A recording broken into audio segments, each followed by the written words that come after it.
வணக்கம். எல்லாரும் எப்படி இருக்கீங்க? தேர்தல் பிரச்சாரம் பரபரப்பா போயிட்டுருக்கு. தமிழ்நாடு பூரா நான் மக்களை சந்திச்சாலும், இந்த வீடியோ மூலமா சில விஷயங்கள உங்ககிட்ட மனசு விட்டு பேசணும்னு நினைக்கிறேன். இன்னும் கொஞ்ச நாள்ல எலக்ஷன். இந்த சமயத்துல எனக்கு ஒரு விஷயம் மைண்ட்ல வருது. 2021ல இதே மாதிரி ஒரு சட்டமன்ற தேர்தல். அந்த சமயத்துல சில பேரு ஸ்டாலின் இஸ் மோர் டேஞ்சரஸ் தென் கருணாநிதின்னு சொன்னாங்க. கலைஞரோட என்னை எப்பவுமே ஒப்பிட முடியாது. அவரை நான் அப்பான்னு கூப்பிட்டதை விட தலைவர்னு கூப்பிட்டது தான் அதிகம். அப்படிப்பட்ட தலைவரை விட நான் மோர் டேஞ்சரஸ்னு அவங்க சொல்லும்போது எனக்கு ஒன்றே ஒன்று தான் தோணுச்சு. தமிழ்நாட்டை வஞ்சிக்க நினைக்கிறவங்களுக்கும் நம்மளோட வளர்ச்சியை தடுக்க நினைக்கிறவங்களுக்கும் நான் என்றைக்குமே டேஞ்சர் தான். இதில் தலைவர் கலைஞரை விட ஒரு படி மேலே இருக்கேன்னா அது எனக்கு பெருமை தானே. ஏன்னா இதெல்லாம் நம்ம தமிழர்களுடைய பிளட்லேயே இருக்குது. என் மேலே நம்பிக்கை வச்சு நீங்கள் என்ன சிஎம் ஆக்கி 5 வருஷம் ஆச்சு.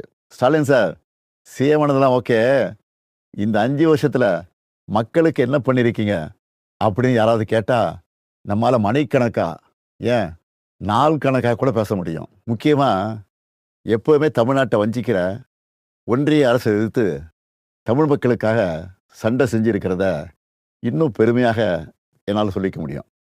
சமூக நீதியுடன் கூடிய வளர்ச்சிங்கிறது தான் நம்முடைய முதன்மையான குறிக்கோள். அந்த வகையில் கர்ப்பிணி பெண்களுக்கு மகப்பேறு உதவித்தொகை, மகளிர் உரிமை தொகை, மகளிர் விடியல் பேருந்து பயணம், தோழி மகளிர் விடுதி, மக்களை தேடி மருத்துவம்னு கருவில் இருக்கிற குழந்தையிலிருந்து வயது முதிர்ந்த மூத்த குடிமக்கள் வரைக்கும் எல்லாரும் பயனடைகிற மாதிரி நிறைய திட்டங்களை கொண்டு வந்தோம். நம்மக்கிட்ட காசு இருந்தால் எடுத்துப்பாங்க, நிலைமை இருந்தால் பிடிங்கிப்பாங்க. ஆனால் படிப்பு மட்டும் யாராலையும் உங்கள்கிட்ட இருந்து எடுத்துக்கவே முடியாதுன்னு ஒரு சினிமா வசனம் இருக்குது. அது 100க்கு 100 உண்மை. நான் பதவியேற்றதிலிருந்து மாணவர்களை சந்திக்கும் போதெல்லாம் இதே கருத்தை தான் சொல்லிக்கிட்டு இருக்கேன். கல்வி ஒன்று தான் உங்ககிட்ட இருந்து யாரும் திருட முடியாத ஒரே சொத்து.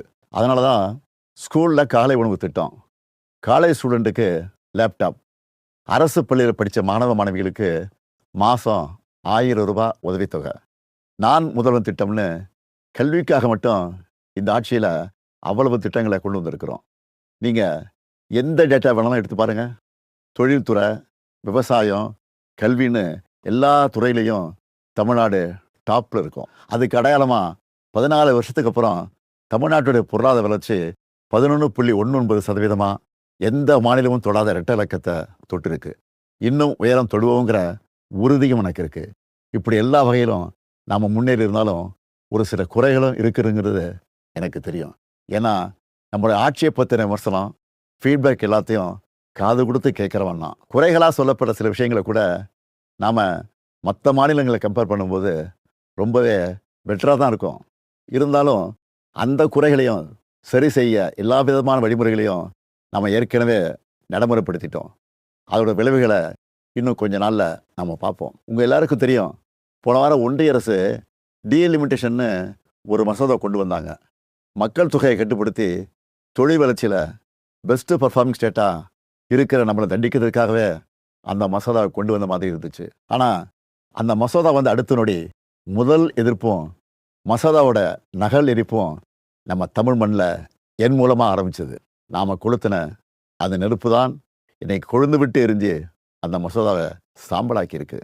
தேர்தல் நடக்கிற இந்த சமயத்தில் இவ்வளவு ஆணவத்தோட நம்மளை வஞ்சிக்க நினைக்கிறாங்கன்னா, இந்த தேர்தலில் அவங்க அடிவருடி எடப்பாடி பழனிசாமி ஜெயிச்சு ஆட்சிக்கு வந்துட்டா என்னென்ன கொடுமைகள்லாம் இங்கே அரங்கேறும்னு நான் சொல்லி உங்களுக்கு தெரிய வேண்டிய அவசியம் இல்லை. பாஜக மாதிரி மதவாத சக்திகள் திமுகவை இந்துக்களுக்கு எதிரான கட்சின்னு பொய்யான ஒரு பிரச்சாரத்தை பண்ணிக்கிட்டு இருக்காங்க. திமுக ஒருபோதும் இந்துக்களுக்கு எதிரான கட்சி அல்ல. எங்கள் ஆட்சியில் தான் ஆயிரக்கணக்கான கோவில்களுக்கு குடமுழுக்கு பண்ணியிருக்கிறோம். 7000 கோடி மதிப்புள்ள கோவில் நிலங்களை மீட்டிருக்கிறோம். இப்படி பொய்யான பிரச்சாரம் பண்ணுறவங்களுக்கு ஒன்றே ஒன்று சொல்கிறேன், 60 வருஷமாக திராவிட கட்சிகள் ஆளுகிற தமிழ்நாட்டில் தான் இந்தியாவிலே அதிகமான கோவில்கள் இருக்குது. இன்றைக்கி அதிமுகங்கிற அடிமை கட்சிக்கு ஓனர் பாஜக. அவங்க ஆட்சி செய்கிற மாநிலங்களில் கிறிஸ்துமஸ் அன்னைக்கு சர்ச்சில் பூந்து கலவரம் பண்ணுறது, புல்டோசர் வச்சு இஸ்லாமிய மக்களோட வீடுகள் இடிக்கிறதுன்னு எவ்வளவோ கொடுமைகள் பண்ணுறாங்க. இதெல்லாம் தெரிஞ்சும் எடப்பாடி அவங்க காலில் விழுந்து கிடக்கிறாரு. ஆனால் சிறுபான்மை மக்களுக்கு ஒரு பிரச்சனைன்னா என்றைக்குமே நாங்கள் களத்தில் நிற்போம். அவங்க உரிமைகளுக்காக போராடுவோம். 1975 மிசாங்கிற ஒரு போரை அன்றைய ஒன்றிய அரசு நடத்தினப்போ அதை எதிர்த்து போரிட்டு வந்தான் இந்த ஸ்டாலின். அப்போ நான் ஒரு இளைஞன், கலைஞரின் மகன்.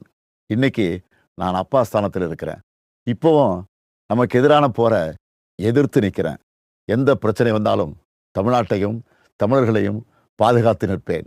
இது என்னுடைய உறுதிமொழி. எந்த வகையில் வந்தாலும் எத்தனை முறை முயற்சி பண்ணாலும் திமுக இருக்கிற வரைக்கும் தமிழ்நாட்டில் பாஜகவும் அவங்களுடைய கொடூரமான மக்கள் விரோத சித்தாந்தமும் ஜெயிக்க முடியலன்னு வரலாறு சொன்னால் போதும். அது மட்டும் போதும். நம்ம உரிமையை, நம்ம உழைப்பை, நம்ம மக்களுடைய கலாச்சாரத்தை, நம்ம மொழியை அழிக்கணும்னு நினைக்கிறவங்களோ அவங்களோட அடிமைகளோ நமக்கு வேணாம். இந்த வளர்ச்சியும் வளமான எதிர்காலமும் அடுத்த 5 வருஷம் தொடரணும். நான் உங்கள் அப்பாவா, அண்ணனா, தம்பியா, ஒரு தோழனா உங்ககிட்ட உரிமையோடு கேட்கிறேன். மீண்டும் இந்த நல்லாட்சி தொடர உதயசூரியன் சின்னத்திலும் எங்களது மதச்சார்பற்ற முற்போக்கு கூட்டணி கட்சியின் சின்னத்திலும் வாக்களித்து வெற்றி பெற செய்யுங்க. நன்றி. வெல்வோம் ஒன்றாக.